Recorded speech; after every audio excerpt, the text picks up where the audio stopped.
Hello, everybody. It's me, Ross, and welcome to another edition of the recap. Today, I'm joined by good old Ben Diaf as I get his 5 takeaways on the season that was for Town. 11th in League One in the 2021-22 season. And Ben, it wasn't the season we wanted. Paul Cook got sacked. Then Kieran McKenna came in. Well, what a season it was. Before we get into your takeaways, how was the season for you as a whole? Oh, it was looking back. It's just so many different emotions, so varied. It seemed like a really odd season. There's just so much happened. I know that your colleagues at the paper certainly didn't have anything short to write about. I mean, each week there seemed to be a new twist and turn, whether it was managerial changes or signings in and out or ownership details, a statement from the club saying they're doing this at the ground or that at the ground, selling out away ends, blockbuster crowds. There was a real feel-good factor off the pitch, but on the pitch, yeah, it was Town certainly tested our patience like they have done over the last sort of 10, 15 years or so. So nothing changed in many respects, but everything changed in other respects. So yeah, mixed emotions at the end of the season. We'll go into a little bit more detail now and a bit more thoughts on that. But yeah, feeling very mixed, but still looking forward to next year, of course, because we're just optimists, blind optimists. We are indeed. Well, we've just got to keep that hope, haven't we, as Town fans? Our fourth season in League One pending. And Ben, you've got a season ticket. You've got a half season ticket for the rest of the season just gone. Next season, you're going to be there pretty much all the games at home, and I'm sure you're going to be doing a lot of away games as well. We've got a few travelling, boy. We've got to travel a bit. And that's the first takeaway, really, weren't it? Is fans back in the stadium. Morecambe on the opening day. Drawing against Morecambe wasn't what we wanted, but just having fans back at Portman Road and. We started the season by scoring a lot of goals, but also conceding a lot of goals. Yeah, I've got fans back and firing on all cylinders, and what I sort of meant by that is just the numbers that turned out home and away were absolutely extraordinary for a club that has essentially finished 11th in League One. Of course, we were hoping for much better than that, but yeah, fans came back in their droves. That feel-good factor, hugely created by things behind the scenes, by the owners, by Mark Ashton. All the press releases, that greater interaction with the fans. I think that's all we've wanted, really. So although we have been disappointing on the pitch, the fans have been an absolute credit to the club. I know the players come out and thank the fans, particularly the away fans, for supporting us on the road. I guess I'm quite a good example of that. I used to run a local football team for a long time and then got to a point at Christmas where I sort of probably was pushed towards Town because of everything that was happening and thought I want to be a part of this. So I stepped down from managing that team and got my half season ticket, made trips to Doncaster and Wickham on Tuesday nights, Wimbledon, and thoroughly enjoyed it. And I think that is because of that feel-good factor with other fans, keeping that feel-good factor going. And now it's important that we keep going over the summer, get more season tickets sold. But as I said, just to want to reiterate, the fans are absolutely incredible. The fan group with the Kings of Anglia is absolutely brilliant as well. Everybody just seems to be, on the whole, very kind to each other, create this brilliant atmosphere at Portman Road and away from home. And yeah, just really want to say I think the fans are the biggest stars of the season overall. I think so too. And I think you made the right decision to get a season ticket. And next season is going to be, I'm sure it's going to be many ups and downs as always, because that's what you expect as a Town fan. Second is it was a second takeaway was of course signings, hits and misses. 19 in the summer, of course a few in January under McKenna, but there's some that did all right, some who didn't do okay. Take away, Ben. Yeah, what an extraordinary summer. You can't really sum up the season without talking about it, although it feels a hell of a long way away, sort of 9-10 months ago now when all these signings were coming in the door. Paul Cook, the demolition man, God, how long does that seem ago? Yeah, absolutely incredible. It was just a whirlwind of social media and things are happening. This is happening. We haven't got them, but now we've got them. I mean, the standouts for me are Morsey and Walton on the permanent deals. Walton obviously coming on a permanent deal in January. Absolutely extraordinary, I think, again, to have signings of that calibre in League One. And hopefully next season, now they're bedded in, we'll use the excuse, they're bedded in for this season, they're ready for next season, those signings will really shine through even further. I mean, I still think Walton is probably the best of the lot. Incredible solidifying that whole back five, a great presence. And of course, Wes Burns Player of the Year was our first through the door last summer, and what an impact he has had. There are the misses. It would be remiss of me not to talk about the misses. You Raheem Harper's and sort of Carl Edwards have disappointed. Yeah, I know they've had sort of a few injury problems and maybe haven't settled the best way. Obviously, you've got Louis Barry, who signed on loan and barely made any kind of note for Ipswich Town on the pitch, but I'm sure he'll go on to have a good career. Lee Evans was hoping to be an excellent signing and showed it in spits and spurts, but again had his injury problems. And then we've got so many. We're not going to go through all 19, but again, the signings, there were hits, there were misses, but you have to talk about it because with the hits and misses summed up our season, hits and misses on the pitch as well. Indeed, and that is your next takeaway, really. And it was basically Paul Cook's biggest quote, weren't it? I'll let you say it because I have a feeling I'm going to butcher saying it. I can say these words, but I'd rather not sort of make a silly man out of myself. But yeah, ups and downs on the pitch. And unfortunately, under Paul Cook, this is what happens. Yeah, Paul Cook would often come out. I know he said it last season or season before last, whichever way we're talking about it in terms of timescales now. Often his voice had broken. Our inconsistency is our consistency. That's the best impression I can give. I think Alex on our podcast is way better, but that's the best I can do. But it really was just when you thought we'd be getting a run together, we'd drop points, and often silly points. I know our record against the top sort of 6, 7, 8 teams isn't great, but we didn't lose many to those teams. We just didn't often beat them. I think our points dropped.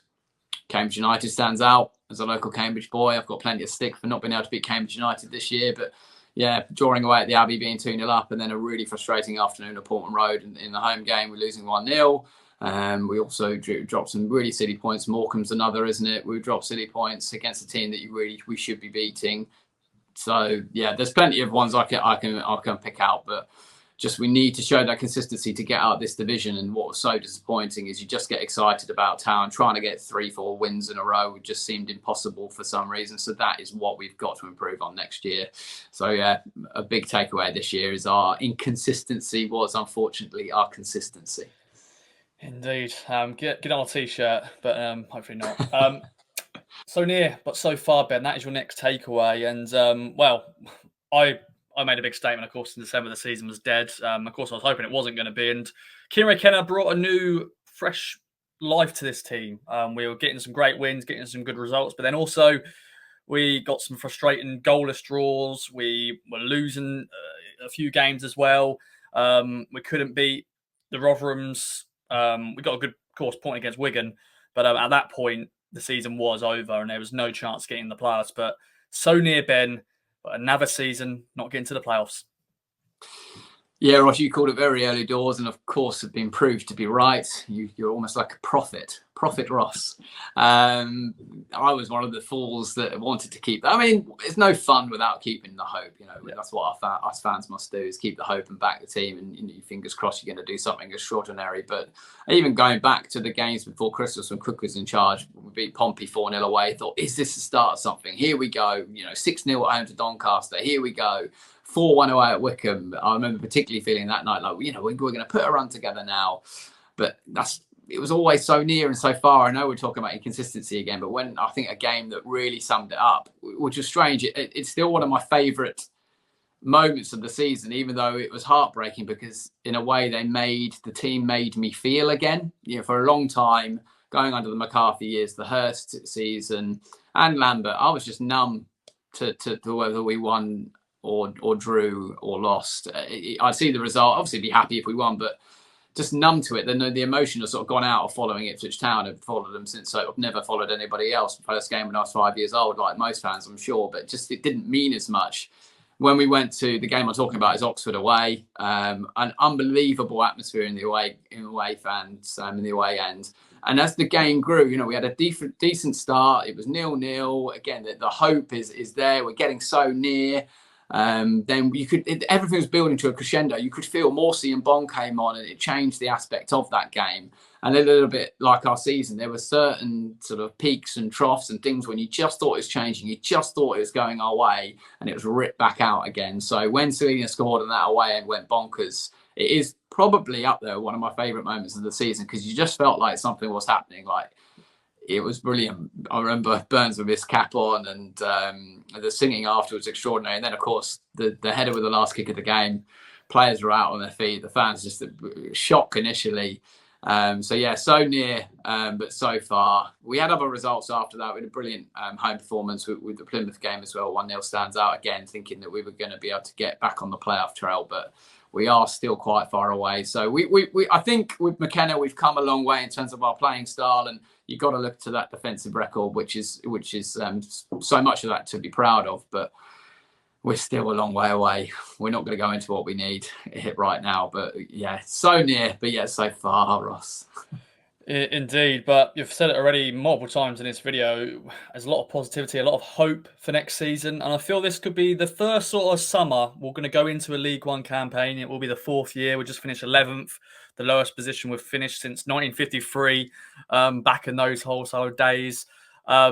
But this could be the first League One season where we feel we've got a good manager in charge. We've got a spine of a team. We still need a few players in different positions. We'll bring you loads of different content talking about that in future videos. But a lot of just hope in it, Ben, going into next season.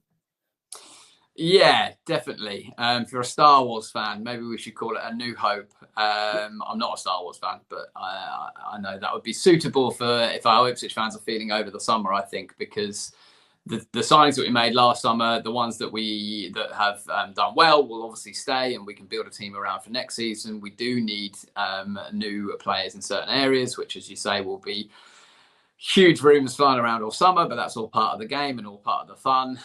But the biggest, I think, takeaway overall for the whole season is the optimism that the new owners have brought, and the optimism that we look forward to the future for our club. Not just for next season, but hopefully beyond that. You know, we need to get promoted out of this league, but where we can go from there, there is just so much potential for this football club now. Now it's been run properly. I mean, look at the season tickets. They're talking about 15,000 for next year. I mean, if you were on the outside looking in, you were thinking that people from Suffolk were absolutely bonkers. Ipswich finished 11th in League One, and they've sold 15,000 season tickets for next season.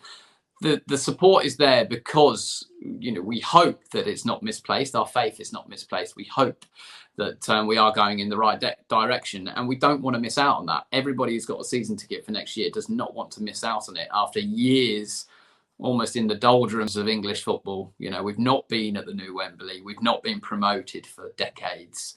We are thirsty for success, Ross, and none of us want to miss out on that. So, yeah, the fifth takeaway is that optimism that has been created through times on the pitch. It's been there. We've all been delighted with some of the play, some of the patterns of play, some of the build-up. But if we could just score some more goals and keep that defensive record, we will be a real force next year. But as Stuart has often said, Stuart Watson, that the time for excuses is over. Next year will be our year, will it? We can't keep saying that. Please, Ipswich Town, please. Leader Sam Morsey, captain on the pitch, Walton at the back, Burns and a new striker scoring some more goals, please. Let's hope that 2022-23 season will be dancing in the streets. Yeah, that's a mouthful, isn't it? 2022-23 season, even this season. I think when it's getting to those sort of numbers, every time it's just a mouthful. I used to like 2010-11 season, you know, back then in those days when it was easy to say. But Ben, it's been a pleasure as always, my friend. Any other business before we wrap up? No other business. Just to say thank you, Ross, as always. It's great to provide some content, and I hope fans out there do enjoy it. It's been a very interesting season. The Kings of Anglia do so much great stuff for the fan base. So long may it continue, and I hope everyone has a good summer. Indeed, bring it on. Of course, we'll be bringing you many more videos, much more content from me, all the other lads, and of course, Ben and other contributors throughout the summer. New signings, the kit, fixtures, and all the bits and bobs going to be happening throughout the summer. So look out for that. And once again, thank you all for watching. Bye for now.